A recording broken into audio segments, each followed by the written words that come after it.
कर्नाटक के गृह मंत्री श्री अर्घा ज्ञानेंद्र जी, श्री वीसी पाटिल जी, आज जिनके मत क्षेत्र में कार्यक्रम है, ऐसे हमारे सांसद और कर्नाटक के नेता श्री जीएम सिद्धेश्वर जी, कर्नाटक सरकार के मंत्री भाई मृगेश निरानी जी, श्री बरेती बसवराज जी, श्री आनंद सिंह जी, दावणगिरी के विधायक श्री रविंद्रनाथ जी, मंच पर उपस्थित सारे विधायक और विधान परिषद के सदस्यगण और आज के इस कार्यक्रम में आए हुए प्यारे भाइयों और बहनों को मैं नमस्कार करता हूं।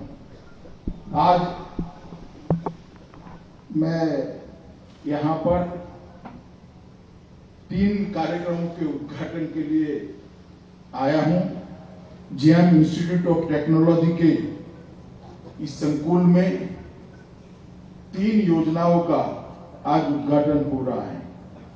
GM central library, Gandhi Bhavan Davangere और दावणगिरी जिला पुलिस की 2 परियोजनाएं, जिसमें एक बहुत महत्वपूर्ण है, कर्नाटक राज्य पुलिस पब्लिक स्कूल और छात्रालय भवन। मित्रों, अलग अलग ये तीनों योजनाओं में 50 करोड़ से ज्यादा खर्च हुआ है और मुझे आनंद है कि आज ये तीनों योजनाओं का उद्घाटन हो रहा है, उसमें मुझे शामिल होने का मौका मिला है।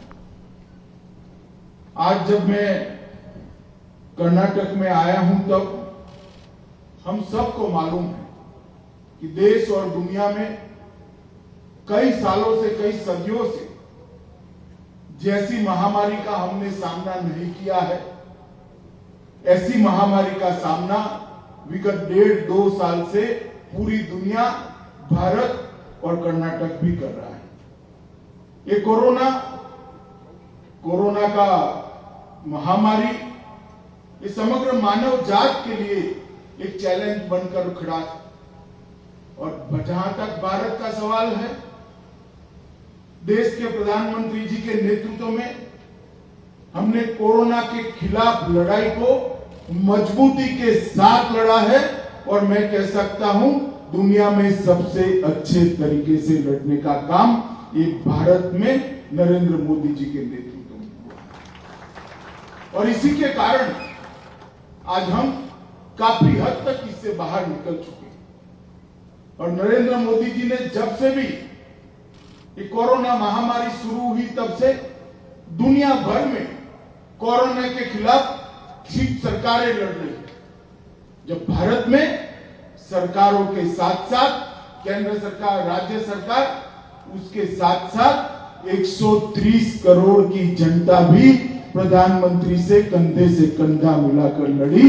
इसका ही परिणाम है कि आज हम यहां पर ढेर सारे कोरोना वॉरियर्स, ढेर सारे सुरक्षा कर्मी, ढेर सारे सफाई कर्मचारी, ये सब ने लड़ाई के अंदर अपनी जान की बाजी लगाकर समाज को इस कोरोना के सामने लड़ने की ताकत दी। कई लोगों ने अपनी जान भी गंवाई, कई लोगों ने अपना बलिदान भी दिया है। आज मैं इतना ही कहना चाहता हूं कि इस महामारी के सामने लड़ते लड़ते देश भर के कई लोग ऐसे हैं जिनकी जान हम नहीं बचा पाए, मगर एक तो पीछे मुड़कर देखते हैं तो ढेर सारे लोग ऐसे भी हैं जिसको हम बचाने का गौरव भी कर सकते हैं, संतोष भी कर सकते हैं। मित्रों, 130 करोड़ के देश के अंदर इस महामारी के खिलाफ लड़ना न केवल भारत, दुनिया भर के इस क्षेत्र के विशेषज्ञ देखते थे कि कितना बड़ा चैलेंज है भारत के लिए। परंतु प्रधानमंत्री के नेतृत्व में हमने जब तक बंद रहा, बंद का पालन किया। उसके बाद विश्व का सबसे बड़ा वैक्सीनेशन ड्राइव अगर दुनिया में कहीं चला तो हमारे भारत के अंदर चला और आज हम गर्व से कह सकते हैं कि सबसे ज्यादा वैक्सीन देने वाला देश अगर कोई है तो हमारा भारत है। और वैक्सीनेशन ड्राइव को इस सुचारू रूप से चलाया गया अभी 2 दिन पहले 1,36,00,000 से ज्यादा वैक्सीन एक दिन में देने का रिकॉर्ड, भारत का ही रिकॉर्ड हमने तोड़ दिया। कर्नाटक की जहां तक बात करें तो पहले येदियुरप्पा जी के नेतृत्व में और अब बसवराज जी के नेतृत्व में कर्नाटक सरकार ने कोरोना के खिलाफ बहुत अच्छे तरीके से लड़ाई लड़ी। लगभग 5,20,00,000 लोगों को डोज लगाने का काम समाप्त हो गया। 4 करोड़ लोगों को पहला डोज लगा है और 1,16,00,000 लोगों को दूसरा डोज भी लगा है। और मुझे विश्वास है सितंबर एंड तक लगभग 90% से ज्यादा लोगों को डोज लगाने का काम बसवराज बोम्मई जी के नेतृत्व में समाप्त हुआ। और एक बहुत बड़ी उपलब्धि है। एक सरकार लोगों को साथ में रखकर चले, लोगों को साथ में रखकर काम करे तो क्या कर सकती है, इसका एक उदाहरण। इसके साथ साथ नरेंद्र मोदी सरकार ने, हमारे देश के प्रधानमंत्री जी ने, जो हमेशा गरीबों की चिंता करते हैं, पिछड़ों की चिंता करते हैं, दलितों की और आदिवासियों की चिंता करते हैं। कोरोना महामारी का सबसे बड़ा अगर किसी पर बोझ पड़ा है तो गरीब पर पड़ा है।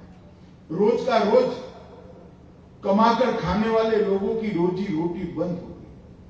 पहली लहर में भी और दूसरी लहर में भी मई से लेकर नवंबर तक, दीपावली तक हर व्यक्ति को 5 किलो अनाज फ्री ऑफ कॉस्ट देने का काम ये भारतीय जनता पार्टी की नरेंद्र मोदी सरकार ने किया। आप कल्पना कर सकते हैं 80 करोड़ लोगों को फ्री ऑफ कॉस्ट 5 महीना और पहले 5 महीना 10 महीने तक 5 किलो अनाज देने का काम नरेंद्र मोदी जी ने किया है। यही बताता है कि आप महामारी को रोकने के लिए जितना मानव से हो पड़ता है, जितना सरकारों से हो पड़ता है वो किया, मगर महामारी की असर को रोकने के लिए सरकार ने कोई कसर नहीं छोड़ी। उसके घर में कोई भूखा न सो जाए, कोई बहन, कोई मां भूखी न सो जाए, कोई बच्चा भूखा न सो जाए, इसकी व्यवस्था देश के प्रधानमंत्री नरेंद्र मोदी जी ने की। और अगर कोरोना आगे भी आता है तो इसकी तैयारी के रूप में हजारों करोड़ के पैकेज प्रधानमंत्री जी ने घोषणा कर हर राज्य, हर शहर, हर जिला, हर तहसील कोरोना के खिलाफ लड़ने के लिए तैयार हो, इस प्रकार की व्यवस्था की शुरुआत करी। दूसरी लहर में ऑक्सीजन के संकट का सामना करना पड़ा। देश भर में हजारों ऑक्सीजन प्लांट लगाने की तैयारी हो गई, लगना शुरू हो गए, काम करना भी शुरू। मैं बड़े विश्वास से कह सकता हूं कि आगे पर कोई भी महामारी आती है तो ऑक्सीजन के क्षेत्र में भारत बहुत कम समय में आत्मनिर्भर हो जाएगा। भारत को ऑक्सीजन के लिए कहीं पर भी जाने की जरूरत नहीं पड़ेगी। इस प्रकार की तैयारी ये भारतीय जनता पार्टी की सरकार ने की। अभी अभी येदियुरप्पा जी ने स्वयं निर्णय किया कि अब कोई नए व्यक्ति को, नए नेतृत्व को कर्नाटक की जिम्मेदारी दी जाए। नमस्कार, मैं हूं मानक गुप्ता। अगर आपको हमारा ये वीडियो पसंद आया हो तो इसे लाइक और शेयर जरूर करें। और हां, हमें सब्सक्राइब और फॉलो करना ना भूलें ताकि आप देश और दुनिया की कोई खबर मिस ना करें। तो जुड़े रहिए हमारे साथ और देखते रहिए न्यूज़ 24।